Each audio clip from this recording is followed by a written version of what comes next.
Welcome to the Sober by Design podcast, where we explore the many pathways to recovery and a better life through conversations with a wide array of guests. Whether you're sober curious, in recovery, or simply looking to improve your mental health and well-being, this podcast will have something for you. Each week, we sit down with inspiring guests from all walks of life who share their personal stories of struggle and triumph, offering valuable insights and practical advice on how to design a life worth living.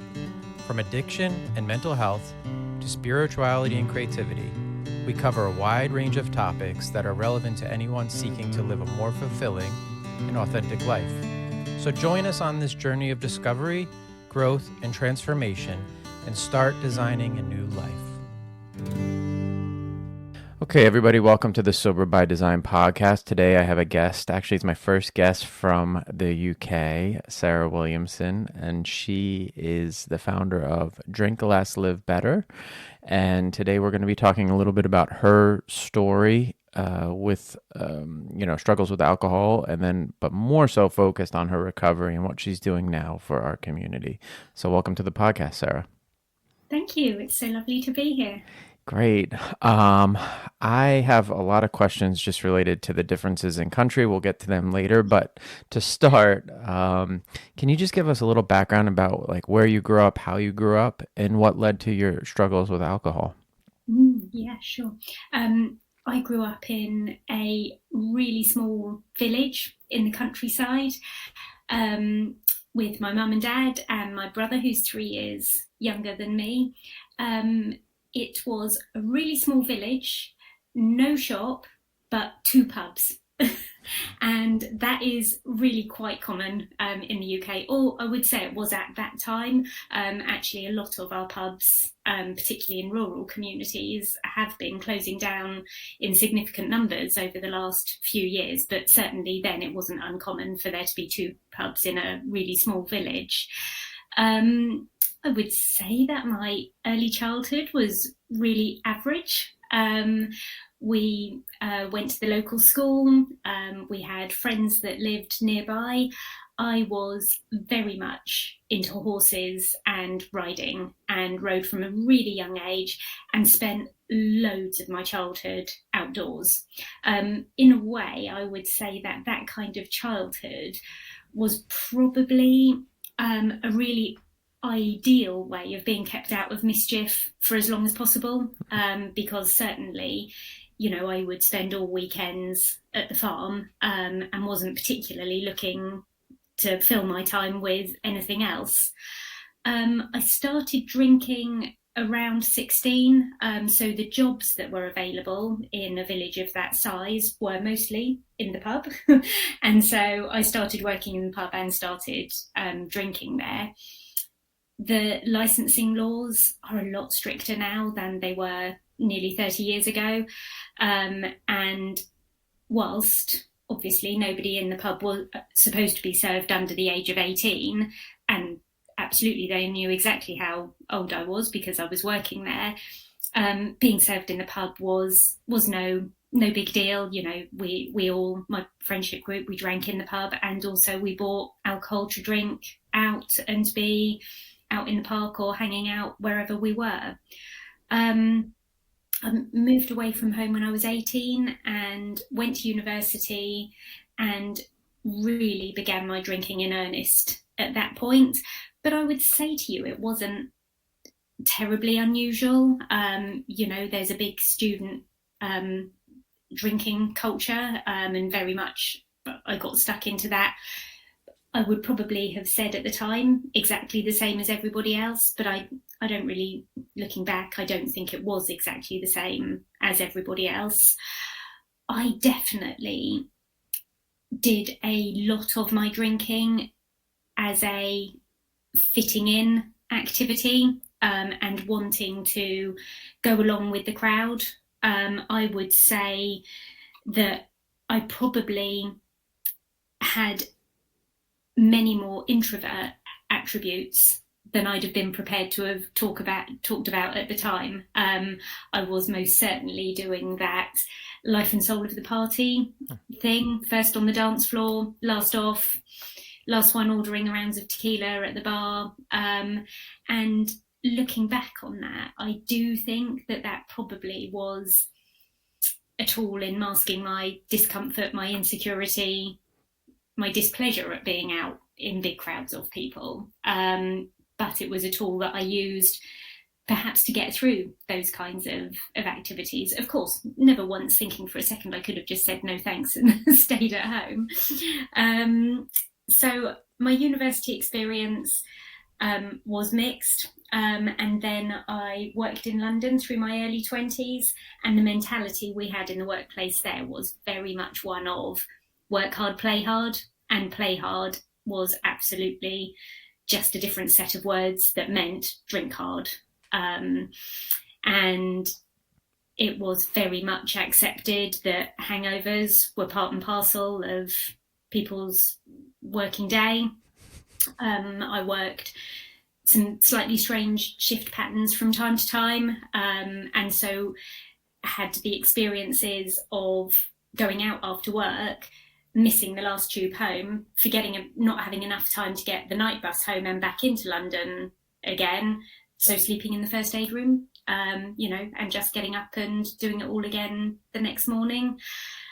And I would say in my 20s I was able to maintain that lifestyle because I didn't have other responsibilities that were calling on me that meant that I could regroup, gather my strength, sleep in on my days off and get my act together. And then when I met my husband in my late 20s, I suppose mid 20s, my drinking patterns changed again. Less binge drinking and more, just a couple of glasses of wine after work in the evenings, and then changed again when I had kids in my late 20s. And I had those periods where I was pregnant and where I was feeding the boys that I didn't drink, and I don't remember very much missing it. I remember being okay that, it was just a period of time that I wasn't going to drink for, and I don't remember it feeling like any big deal as far as missing out was concerned. But certainly once the boys were toddlers, my drinking pattern then changed to a binge drinking one, which is the one that I eventually had to choose to, or wanted to choose to, step away from. And in 2017, that was the moment that I knew that stuff was going to be different. And I am now really glad to have made that change at that point. Okay. There's a lot of questions I have, but I didn't really give you a chance there, did you? No, you're good. You're good. I like it. So I guess my first question is around your village. You said it was a small village. What does that mean? So it was probably a village of about, maybe about 500 houses. Okay. So what would you call that? A small town? That's pretty small. I mean, you're talking even if everybody had 2,000 people, that's tiny. I mean, that's not a big population, and you guys had 2 pubs. Yeah. So, and that was, my understanding of the culture over in the UK is that it's very much based around workday ends. Families go to the pub together. It's more a communal kind of thing, and the drinking aspect is part of it, but then there's also this community part. But drinking is very much ingrained in the culture. So you're seeing that at an early age. But are you seeing it at an early age as a problem, or are you seeing it as just the way that things are? Because over here it's a little different. Mm-hmm. Yes. So I would say that within different households, that whole thing operates differently. I would say at that time, more than 30 years ago, it wasn't so much a family thing, that it still would have been the men going to the pub on their way home from work, and meeting there and using it as a social activity.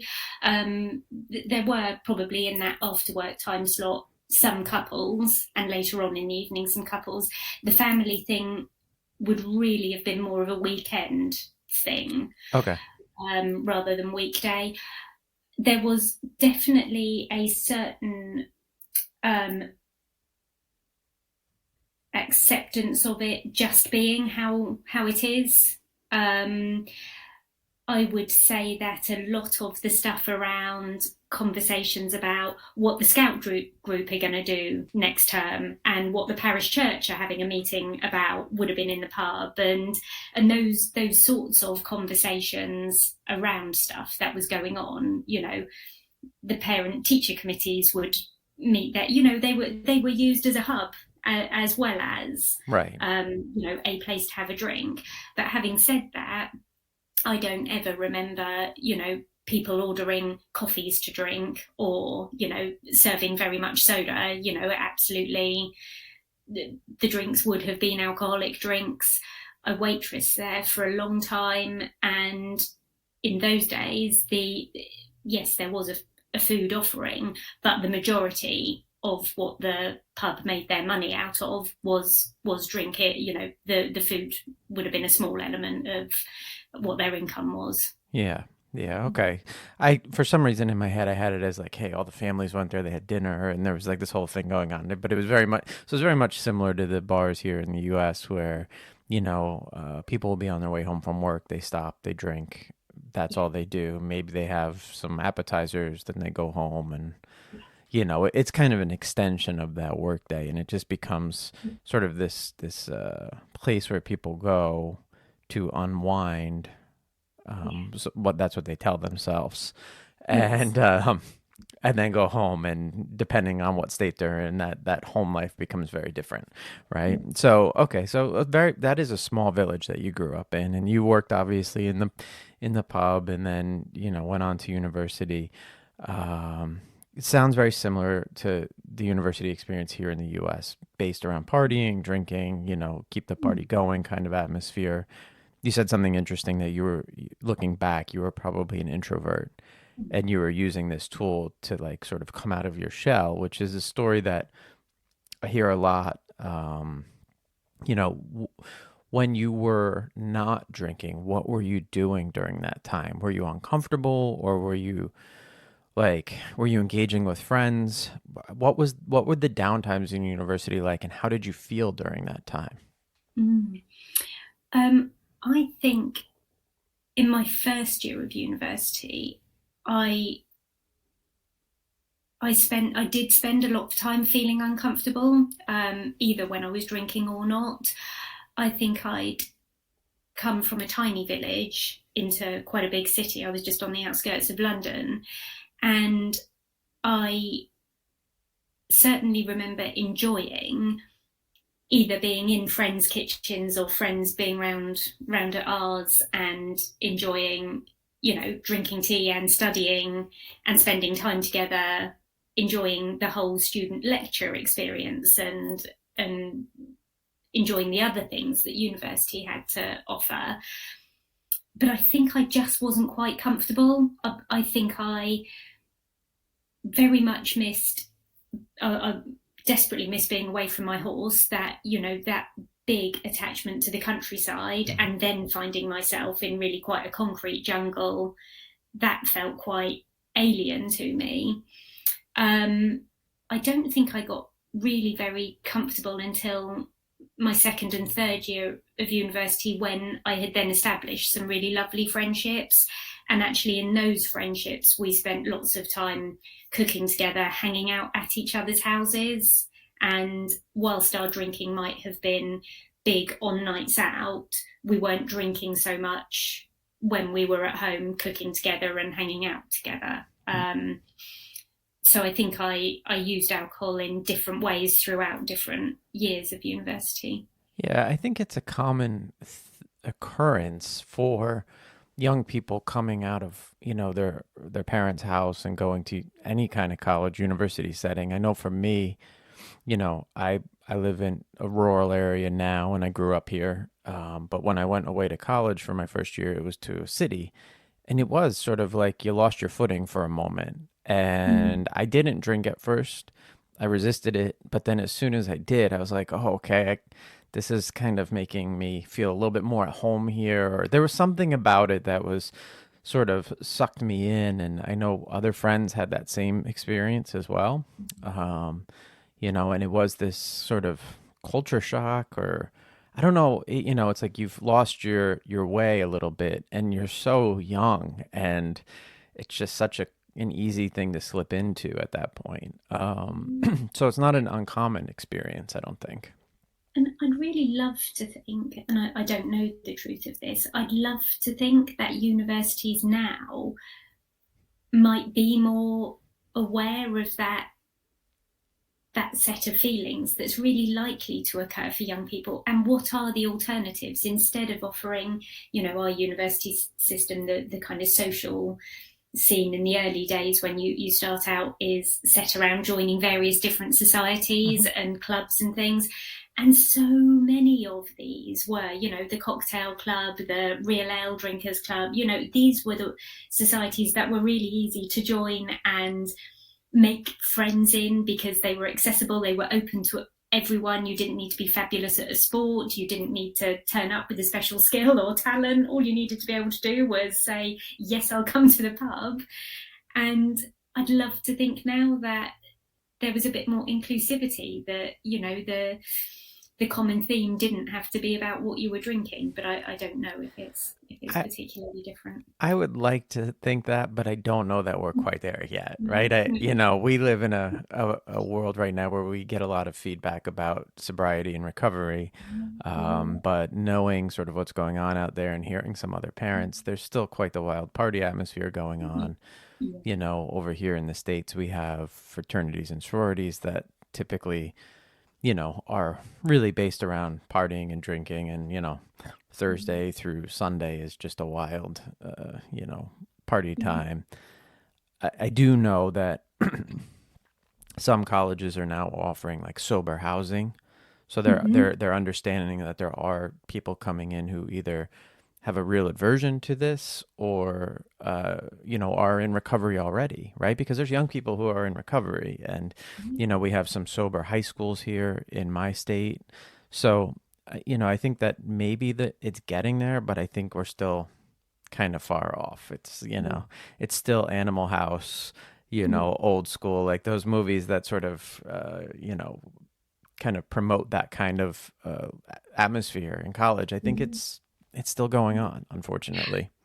And I think it's so much of the stuff of what we watch in the movies, what we get fed on television, so our preteens, our teens are watching these things saying, oh, okay, I'm getting the message about what university looks like. Okay, you might get shots of somebody being in a lecture theatre or something, but I'm going to bet my last pound that actually loads of the story is around what happens in the evenings at university. And if you're going to university with that being your expectation, guess what?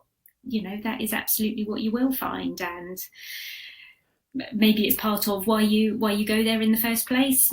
Absolutely, it was for me, definitely. Yeah, and I mean, a story about people studying in their dorm rooms isn't quite as exciting as the story about the party. So I get it, but it would be good to show people that side of it too. So, and then you talked a little bit about you met your husband in your mid-20s, and so there was a shift that happened there, right? So you kind of came out of this party atmosphere and to more of this home-based drinking, but it was nightly and routine, and that's again a very typical thing I think that happens. Your husband was drinking as well, so you guys were sort of like supporting each other through it. Was that the idea? Definitely.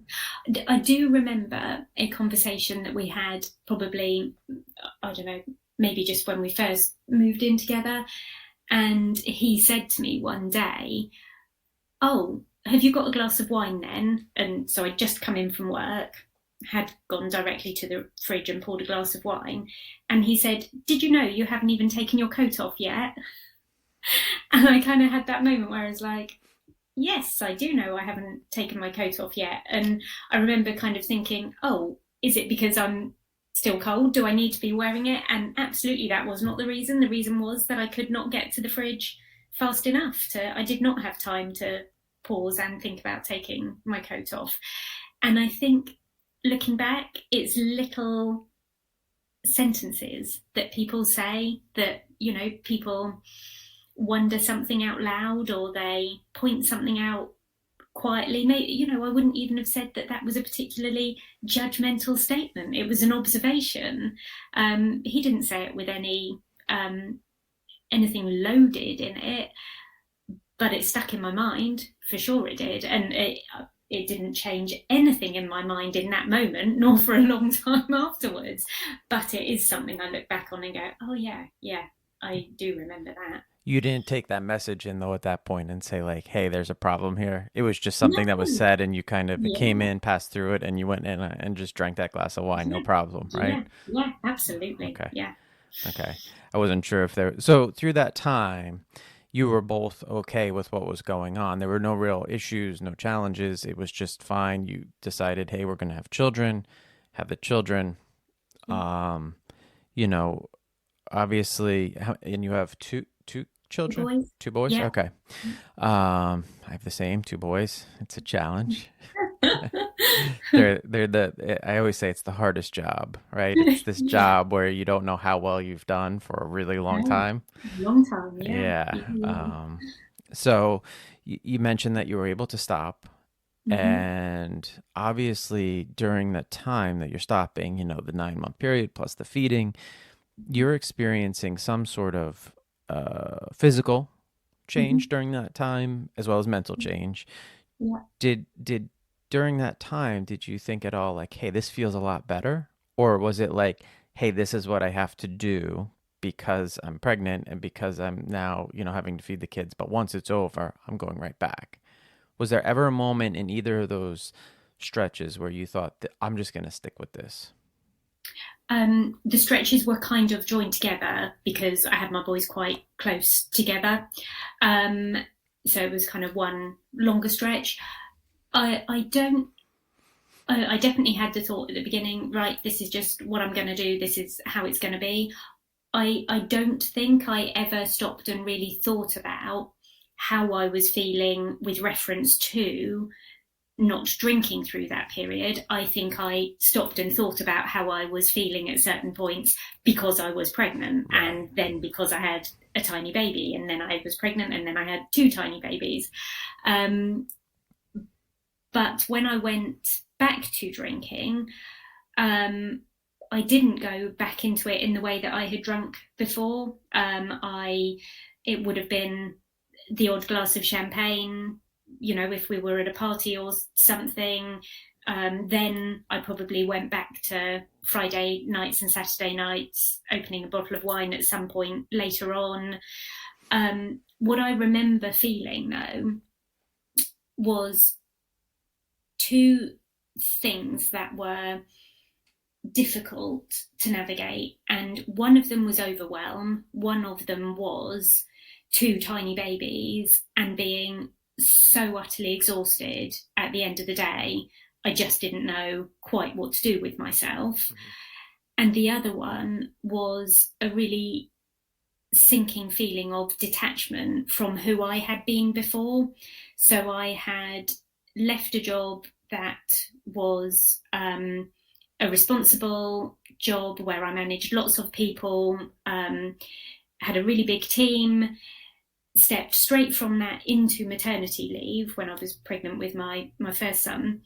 And I expected to go back to that job at some point later on. So in this country, we're allowed to ask for flexible working when we're coming back from maternity leave. I assumed that I would go back to my old job on a part-time basis. And that is what lots of my friends were doing as well, were having their babies and then going back to their old jobs, but working different hours. And in the time that I had left, my line manager, the director, had changed. And when I went to go back, I recognised that it wasn't going to happen, that they were going to make things very difficult for me. To cut a long story short, there was an employment tribunal, which I came out on the right side of. But I felt devastated that I'd had to lose my job Mm-hmm. and that I'd had to fight for something that was rightly mine, that the law said, essentially because of having a baby being female, you can't now go back to that thing that you did before. And I had mixed emotions about it. I felt furious on the one hand, but deeply relieved on the other hand, because actually somebody had taken my choice away. And then what it meant was I got to be at home full time with my boys. And that really was lovely, but I'd been putting on a pretense that I wanted to go back to my job full time. It was actually quite a relief when that was taken away from me. And I was then in the privileged position where I was able to spend some time at home with the boys. But in that mix was the feeling of conflict about, this should be fabulous because I'm having the opportunity to be at home and full-time giving this my total attention. Why am I so absolutely knackered at the end of the day? I don't know what to do with myself. So I think that was then when it started to creep back in and then build up, because I was overwhelmed and I was feeling in various ways either inadequate or like I had been hard done by in some way or another. Yeah, I mean, there's a lot going on there, right? One, you're a new parent twice, which is hard. Two, you lost a job that you really identified with, right? So when something like that happens, there's grief, right? So you're grieving the loss of a job. You're sort of grieving the loss of this person you were before you had children. And on top of that, you have babies, which are incredibly hard. Like people told me how hard it was going to be, and I don't think you can articulate how hard it is in words, right? Like, and it's so specific to the baby too, right? The child itself, like even a good child presents challenges to a parent, and I don't think anybody's ready for it. It's just, things happen that you just are so confused by. We were just at a party the other day and somebody brought out, I forget what it was. It was actually a bottle of wine. So obviously I still go to parties and people still drink. So they brought out a bottle of wine and it had my son's name on it, my older son's name, and then Harlequin. And so my wife looked at me and she goes, "Look at this bottle of wine." She goes, "It's Winston's name and Harlequin. Remember when he had Harlequin disease?" I said, "Oh yeah, I do. I forgot that." But what happened is one day he woke up and his face was like red on one side, perfectly white on the other, perfectly red on the other, like a Harlequin dog. And I mean, things like that happen when you're a new parent and you go into a state of stress, like what is going on, right? And that continues to happen over and over, and your sleep. It still happens now. Yeah, and it still happens now. But at that point, you're sleep deprived. Maybe, you're not as well off financially. So like money is a real challenge at that point when your kids are young and you're just starting off. And it's like all these things compound. And I don't think that we really understand it, again, until you're in it. And, I don't know that anybody does it perfectly, and I think right now a lot of people will look at people's Instagram feeds or their Facebook and go like, "Oh man, those people have it together." And it's like, no, they don't. Like there's something, it's still hard. It's still a challenge. There's still the problems. They still wake up with a baby who, has thrown up all over the crib or, whatever. And it's like, those things are just hard. So you had all that going on. And then you decided that it was time to drink again. And you had mentioned early on in the interview that you went into more of a binge drinking state. So what did that look like for you? Yeah. So I probably wouldn't have drunk during the week. It just wouldn't have featured as a thing to do. I think I probably did recognise that drinking wrecked my sleep. So I probably was concentrating on getting to bed earlier and trying to get some decent sleep in around the kids. Binge drinking looked like, if I were to paint the picture now as an outsider looking in, it looked like fabulous fun with my girlfriends. So we all had toddlers, and we would take it in turns to go round to each other's houses on a Friday night at about 4 or 5 o'clock, and then whoever's house it was would cook dinner for the kids. The kids would all sit at the table and eat, and then we would crack open a bottle of wine or Prosecco or whatever and get stuck into that. The dads would generally swing by about 6, 7 o'clock on their way home from work and either pick the toddlers up and take them home and take them to bed, or pick the toddlers and the mums up, whoever needed picking up, and take them away.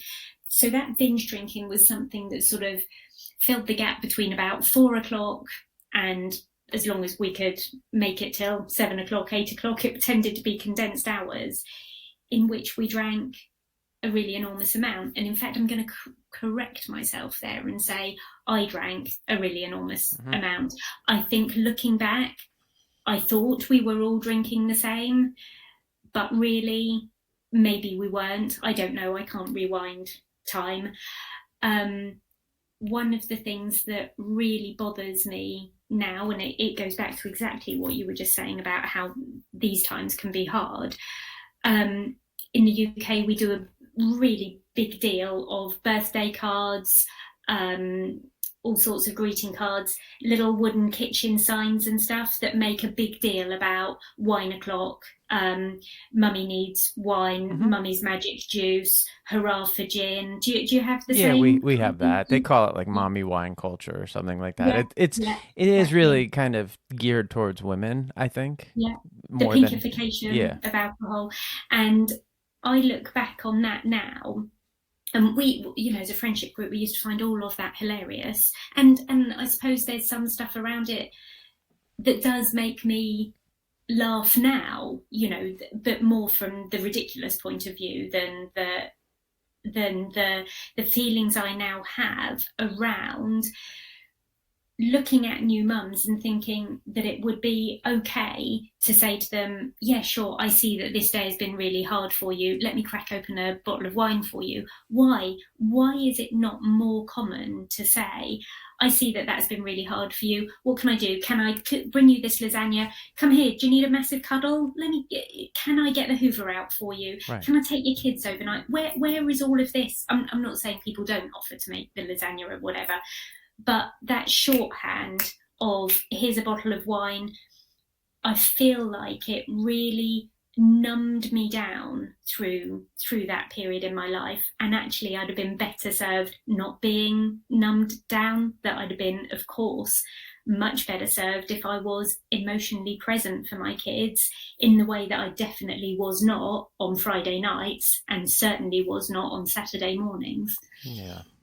Well, I think, that idea of, hey, here's a drink is constant through everything, right? Like, oh, this was a hard meeting. This was a hard day. Let's go get a drink. Or, it's just like that seems to be the cop-out excuse again, rather than like, hey, this was a hard day. Let's go for a hike.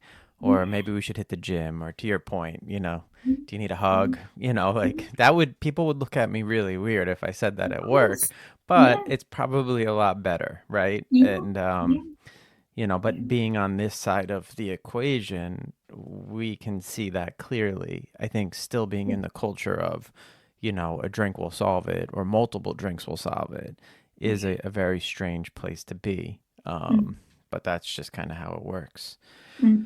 So in 2017, you decided that it was time to stop. Was there any like groundbreaking moment, or was it just like a bunch of them coming together? You woke up one day. How did this happen? It was one moment, but it did take me another 2.5 years from that moment to actually do anything about it. It was a spectacularly horrific hangover. There was nothing monumental about the night out before. It was a night out with London with two of my really good friends. We had cocktails, we went for dinner, we had more wine with dinner, we had more drinks afterwards, and then my two friends, as they often did, walked me back to the train station that I got my train home from, and one of them said to me, as he always did, oh, I'll call you at the station before yours, because I generally always fell asleep on the train home. He would always call me to make sure I was awake to get off at my station. I was a grown up. I absolutely was not taking responsibility for myself, but he was really happy to help me along in that way. So had that night out, woke up the next morning and just had a dreadful hangover. I went to, we have cafes that we call Greasy Spoons, which are really kind of old school. Probably the nearest thing might be your kind of diner. Yeah. But so very fried food, egg, chips, all of that stuff. And I specifically went to a diner that was in the town next to where I live because I didn't want anybody, to bump into anybody because I just felt so grim. And I remember sitting and eating and thinking, I just can't feel like this. This is just horrific. It was the shakes, the whole lot. Took me several days to recover from. I kept the travel card from that day, from my journey to London, as a evil memento, as a marker, as a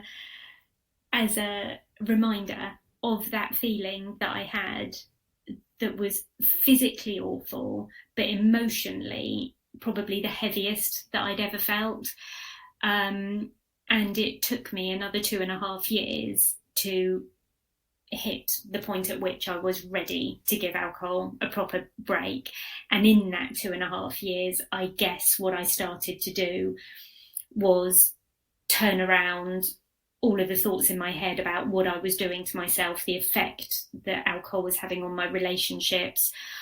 I could see that if I continued the way I was going, I was going to have something that was going to happen either by my own hands or by, I was either going to, I don't know, lose the job I had at the time or blow up my relationship or say something regrettable to the kids, or there was going to be something that might have felt like a dreadful rock bottom or something that was going to be a war story on the other side of it.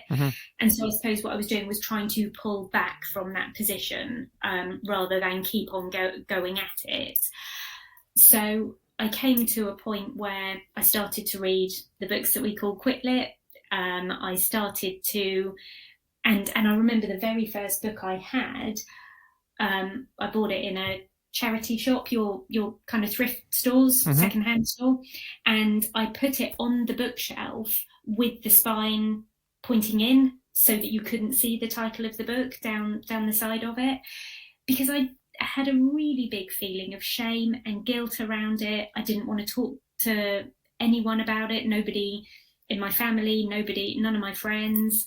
And then through that, I suppose 2018 into 19, what I started to do was really significantly cut down my drinking. Okay. And I got to the point where I could really happily go for a big night out with the girls and just have 1 or 2 glasses of wine, where I didn't ever get myself into the kind of state that I had done before. I would not be drinking enough to be feeling awful the next day. And I recognise at that point that many people would have been able to look at me and say, oh, right, you've nailed that then. You're dealing with that so much better than things used to be for you. And I suppose that could have been the end of my story, and I carried on drinking like that. Nobody was going to point at me and say that behaviour was problematic to anybody else, but it still was not good enough for me. And I then made the decision that I was going to give alcohol a break for a year. This was towards the end of 2019.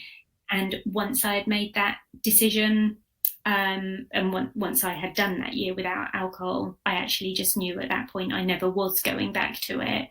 And even though I would say that period of cutting my drinking down, which I now would say was a version of harm reduction. Oh yeah, without a doubt. I was going to say that. What else we could call it moderation. We could say it was sober curiosity. I wouldn't have had any of those labels at the time. I wouldn't have had that language.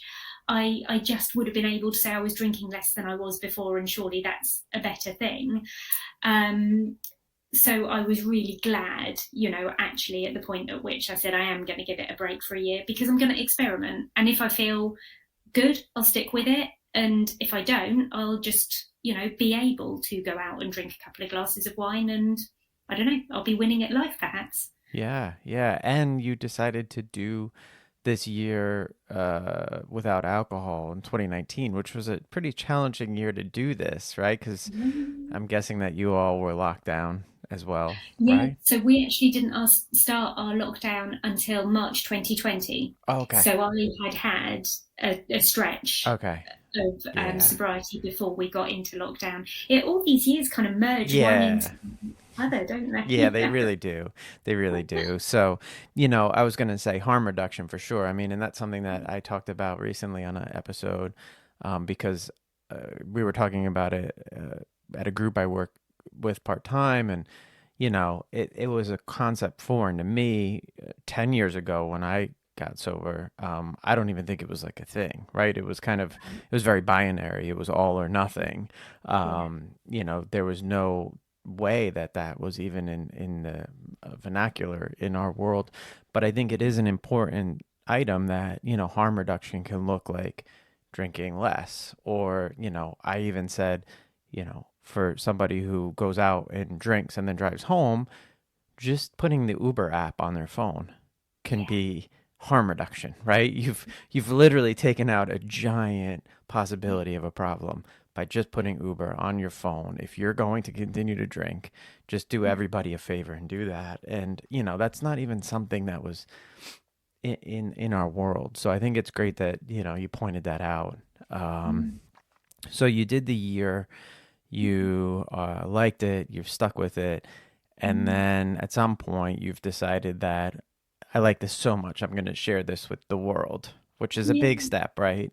So what propelled you to do that? I think I probably started to find my voice with it about maybe 6 to 9 months into being sober. I did have a wobble around the 11-month mark because I could see that I was going to be successful with what I had set out to do. I could see that there was a finish line, and my wobble was then about, well, what will I can see I'm going to do this thing I said I was going to do. What am I going to do on the other side of it? And so once I had established for myself that what I would do is kick the can down the alley, that I would then say, okay, I'm going to go for 500 days. And in fact, that's what I've continued to do ever since. I happen not to say I'm never drinking again. And the reason why I don't say that now is because I said it 1,000 times in the past. With every dreadful hangover, I used to say I'm never drinking again, and of course I never meant it in those moments. I think I probably started to, around the 6 to 9 month mark, find some confidence in telling other people how surprised I was at how much better I felt.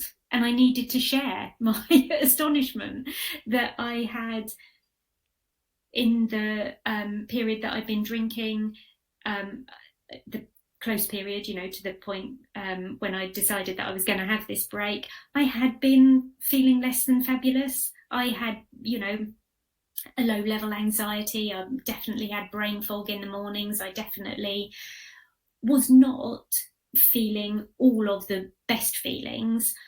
I was doing that stuff that looked like adding more in. So I was drinking the green smoothies, I was doing the yoga, I was going for a run, I was torturing myself with trying to meditate at that point, I was reading the inspirational books. Why was I still feeling a little bit rubbish? Surely that wasn't fair. And then decided to take the one thing out, and that was a game changer. So I think once I had become settled into it, that 6 or 9 months further in, where other people might have been saying stuff to me, I am doing all of these things to live my best and greatest life, and I guess amongst friends and then acquaintances and colleagues and people I was meeting online, we were having these conversations, and that stuff turned out to be such a surprise to me because I had not known, yeah, I mean, you don't know what you don't know, right? But I had not known that there were online communities of people who were doing the same thing that I was doing. I had thought I was going to be lonely doing this year. You know, I thought I was going to be miserable. I thought I was going to be boring. I thought none of my friends were going to want to go out with me. And it was a total joy to establish online relationships and friendships with people who now are in real life proper friends that I'm so grateful to have in my life. I just didn't realize that, you know, that can happen in your mid 40s. I thought I had all the friends that I was going to have. So yeah, that stuff has turned out to be a real gift, and I'm glad to, you know, keep on in that vein as well. Yeah, I mean, I think it's great that you share it. There was a lot there too. When I got sober, I did it through the rooms of AA for a little bit. So I had this sort of idea that there were these other people doing the same thing and had done it, and some of them had done it for, a week, and some of them had done it for 20 years. And so I was having that experience, but then I stopped and I found the online community, which I think has been the biggest part of my recovery, in all honesty. And I think it's a great place. There's some great, open, honest conversations that happen there. You get all different modalities of what to do. Some people are supplementing with fitness, or some people are meditating, or some people are yoga, or some people just sit around and do nothing. And, or write. I think there's a lot of great writers in our space. There's podcasters. It's just an interesting world. And I think it's super interesting that early in the podcast you said, "Hey, I'm an introvert." And here you are, somebody who is like out there touting who you are. You have your business, you have a podcast, you're on podcast, so something changed, something shifted, and I don't take you as an introvert at all, but that's just me right now. So Yeah. Interestingly, so this year has been a big year of public speaking for me. So I've been at lots of wellness festivals, being on these stages where I do find myself having pinch me moments where I look around and I think, if you'd have said to me 20 years ago, there's something that you're going to stand on a stage and speak about in the future, let me tell you how far down the list this subject would have been as a guess. What? And so I think that idea of how I best like to operate around other people now is lovely conversations like this, you know, where it's one-on-one.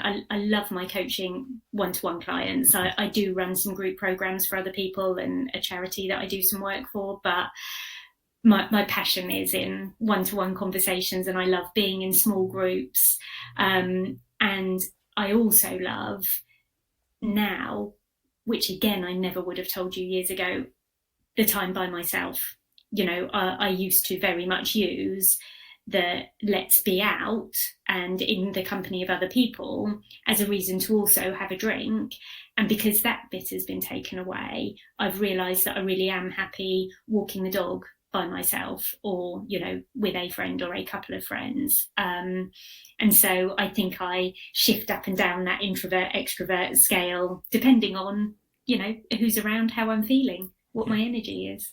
very similar for me as well. I don't think I would have been I never foresaw this, or, sharing my story, back 20 years ago, 30 years ago. It wasn't even in my head to be somebody that's doing this. But as I've kind of grown in my sobriety, like, coaching has become a really big part of who I am. I started coaching youth sports. Now I do coach recoveries, but, if I could kind of reset the clock, I think teaching, or more so lecturing, right? Like, I think I could find myself really at home in like a lecture hall at a university, just talking about something that I'm passionate about. Unfortunately, I don't think that's in the cards just yet. But yeah, listen, we share our stories and it might resonate with somebody. I know personally, I've had 3 or 4 really good friends sort of at least try their foot in sobriety, Mm-hmm. and some of them have stuck with it. And that wasn't through me preaching to them. That was through me just talking to people or sharing what's going on in my life, and they made changes. And I think the more we share our story, the more people we reach. And that's kind of why I've done it. And it also makes me accountable to this much larger group, Mm. right? Like all of a sudden now I have like that, 1,000 accountability partners just Yes. because I Yeah. shared, right? And Yeah. I can hold it in or I can let it out. And it just for me, it's felt better to let out what I've gone Yeah. through and what I go through now and how good I feel. Like you just said, I feel good alone. Yeah. There's something great in feeling good alone, right? Yeah. Absolutely. Yeah. And I think that opportunity, exactly as you say, sharing our stories. I, 5 years ago, I couldn't see somebody like me. I'm not suggesting that we need to all be like, look like, sound like somebody else to get a bit of a story. But the more people that tell their stories, the more people who are prepared to um, tell, if not all of the truth, some of the truths of what really was going on inside your head. And if that sparks a little bit of something in somebody else, then that's just such good news. It really is. Yeah. And I think it's the recipe that worked. Well, for the people that it worked for in AA for so many years, it is the recipe, right? Except Yeah. that those conversations were being had behind closed doors in a secret room in a church. And it was all like a little, it Yeah. was like, it was almost to me as a kid. My mom was in AA. She went into AA when she was 18. Oh, no, when I was 18. Sorry. She was probably around 35 or somewhere right around Mm-hmm. there when Mm-hmm. we found her sobriety. But she was very secretive about it. Yeah. And it was just such a secret kind of thing. Like recovery was just as bad as being an alcoholic, Yeah. or maybe it was like because they saw themselves as an alcoholic or somebody, like this, there was a stigma around the whole thing. And so there were great conversations happening and great wisdom being shared, but it was not going outside of those rooms. Mm-hmm. And I think the beauty is now like those stories and the challenges and the triumphs are being kind of put out there on the table. And I think it's a great service that places like Instagram and podcasts are doing. And Yeah. it's all free. Yeah. Obviously, you could get more Yeah. by going and, joining groups. I know that, I saw on your website, the She Recovers, there's, all sorts of things, right? This Naked Mind, and there's Yeah. all sorts of other things, your business as well. The one-on-one coaching I think is so valuable. I'm a big advocate of, the coaching and the therapy and all of Yeah. that. And if people can do it, I think they should. Mm-hmm. But yeah, there's a value in our stories, and I just hope that people continue to share. Yeah. Um, Yes, yeah. absolutely. I really, now looking back, think that I might have had my head in the sand a little bit. I think because the narrative running through my head at various points in the run up to my year's break from alcohol was about being lonely, miserable, and boring. That I thought that alcohol was the thing that was bringing all the fun to the party, was the thing that was bringing my ability to relax on a Friday night. I was giving alcohol an awful lot of power that actually it didn't need to have. And so part of these places that you've just mentioned was being able to see that sober people did not look lonely, miserable, and boring. They looked really quite normal, living their lives. And actually, I would also say that through the last couple of years, I've shifted quite a bit from thinking that what I wanted out of life was great excitement, joy, massive, big experiences. Let me tell you, the place where I feel most comfortable is that mid-level range of feelings that's about contentment, lovely okayness, feeling fine, just that real level set of feelings. Don't get me wrong, I'm really delighted when things make me happy and I enjoy whatever experiences for the moments. The fleeting moments of bliss are just lovely, but I'm really, really comfortable in that place where I experience more level, middle of the road feelings, because I am not experiencing those horrific lows and hangovers and morning after dreadfulness feelings. I would trade those any day of the week to be exactly where I am right now. Yeah, and I don't think that we can. I don't think we're meant to live on those extremes for long periods of time either, right? We're not meant to live in that like super heightened, excited state for long periods of time or the super low. And I think what happens in, at least for me in my recovery, is I'm able to sort of sustain during those okay times, right? I've had a couple of conversations with my older son about, just okay. Yeah, And like it's perfectly fine. Like life yeah, is mostly made up of just okay, right? Like that is most of life. And yeah, I think when you're in active addiction, sometimes you're sort of oscillating between super low and super high, and you're yeah, skipping that middle ground all the yeah, time. And it's a tough way to live. It's a yeah, super tough way to live. yeah, So for me, I've I do still get a little uncomfortable during just sort of like those there's nothing going on times. It happens, mhm, but mhm, I do enjoy it, right? Sitting down and watching a television show for 3 hours with my wife on the yeah, couch is yeah, great. It's yeah, perfect. I mhm, wouldn't trade it in for the world. So mhm, I get you. I mhm, 100% get you. Speaking of TV, a big thing mhm, that I like to do is yeah, talk to people about what they take in media wise. I think it's a big interest of ours in this house.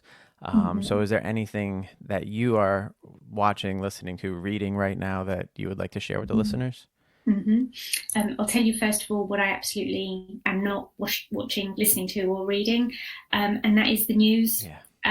About 2 or 3 years ago, maybe even longer than that, I just one day there was something on the radio. We were listening to a talk radio station at the time that was.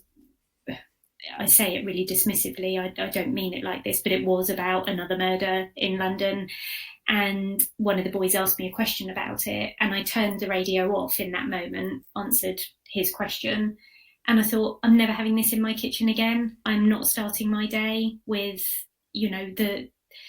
I'm not saying that the news doesn't have a place, but I recognise that I could be in control of how this stuff was received or not in my house. And so the radio left the kitchen. I went back to old school CDs in the car. We weren't watching the TV on the news, but by that point anyway, and I don't have any of it on any feeds on my phone. And I feel so much better for not consuming any of that type of media. My favourite thing to watch on TV at the moment in recent times has been Ted Lasso. Have you seen Ted Lasso? So good. So good. Oh, oh my God. So I've got 3 episodes left of the third series and I can't watch them because I don't want it to end. I So know. don't give me any spoilers. I won't. I won't. It's a brilliant show, and I It's actually so have a good. Ted Lasso figure next to me in my office here, Yeah. so it's Oh, so good. just love it. So joyful. If you had have said to me, do you want to sit down and watch TV about football? I absolutely would have said no. But it just almost isn't about football at all. It's love it. So that is my favourite thing on TV right now. My 2 favourite books in recent times. I think in 2019, maybe into 20, I read Glennon Doyle's Untamed Hmm. and really enjoyed that. That really got me thinking in some new ways. And I do enjoy her podcast now as well. We Can Do Hard Things. I think my favourite read of last year was The Book of Boundaries by Melissa Urban.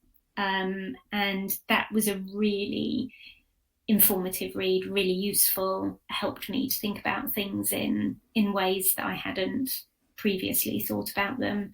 I oscillate between reading non-fiction and also enjoying fiction. And, that is another gift of sobriety, that time back to actually sit and spend time with the written word. That is something that feels like a real joy to me. And music-wise, the song that I would say has been played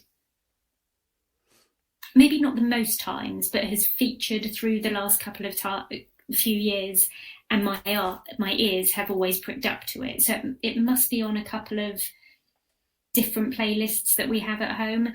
Have you heard of Frightened Rabbit? No, I haven't. Frightened Rabbit, they're a Glaswegian band, and the song is I Wish I Was Sober. And it isn't on a playlist for the content, particularly for that song. It's on a playlist because my husband really likes Frightened Rabbit.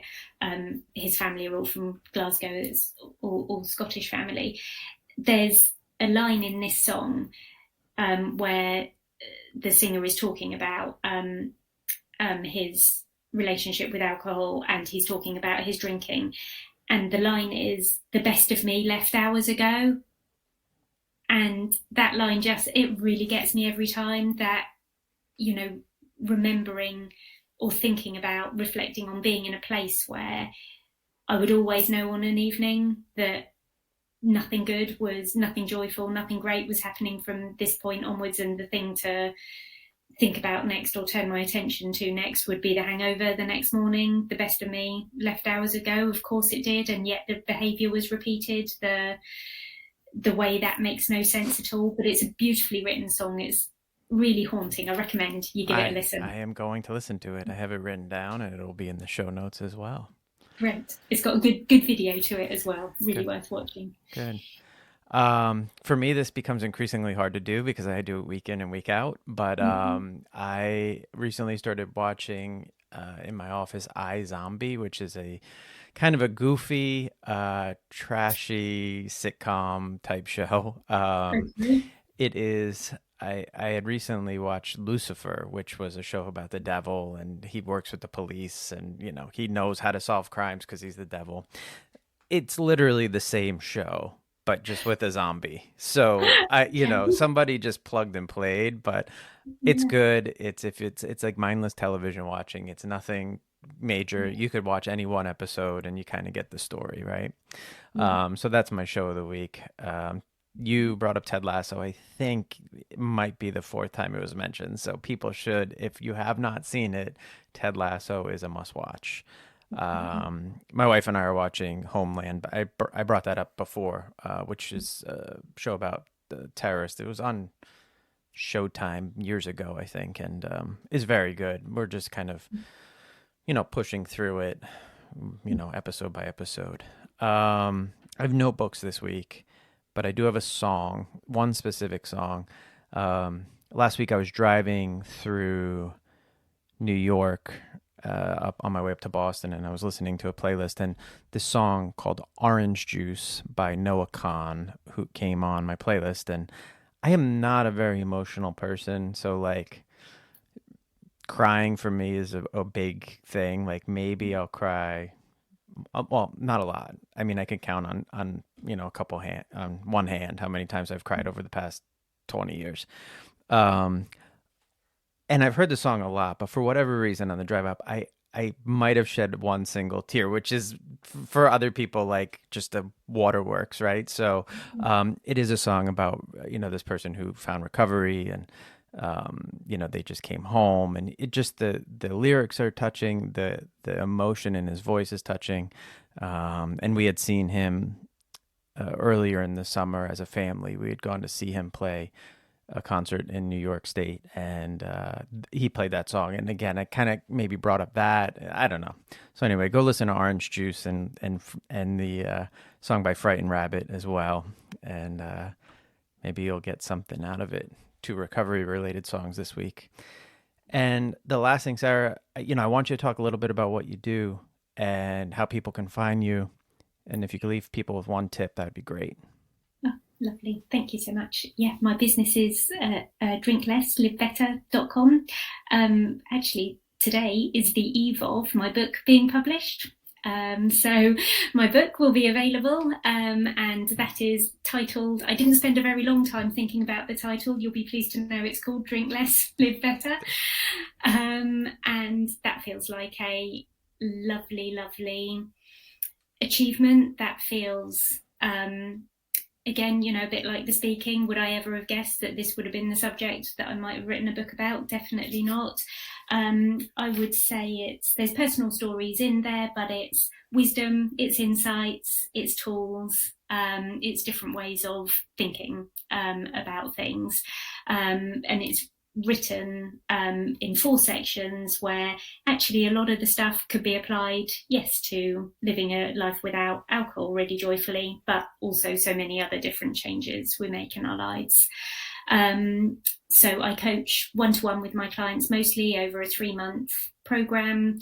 I really enjoy that developing relationship over that period of time, and that's all about people changing their relationship with alcohol. Most people that I work with are looking for sobriety, but some people actually are also looking for harm reduction, moderation in their drinking. And I have the podcast as well, Drink Less, Live Better, same title. That's awesome. Great. Well, Sarah, I really like this conversation today. It's probably one of the favorites that I've had on here. I was just talking to a friend of mine. He started to blow through some of my episodes, and he was saying that he liked the one with my older son, and I said, well, I like the one with my wife, but this is definitely going to be one of the tops.